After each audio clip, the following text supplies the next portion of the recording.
తల మీద చెయ్యి వేసి బొట్టు పెట్టినా, తాళి బొట్టు మెడను కట్టి బొట్టు పెట్టినా, తల మీద చెయ్యి వేసి బొట్టు పెట్టినా, తాళి బొట్టు మెడను కట్టి బొట్టు పెట్టినా, సన్ని కళ్ళు తొక్కినా సప్త పదులు మెట్టినా, సన్ని కళ్ళు తొక్కినా సప్త పదులు మెట్టినా, మనసు మనసు కలపడమే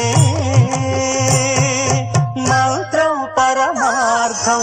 శ్రీరస్తు శుభమస్తు, శ్రీరస్తు శుభమస్తు.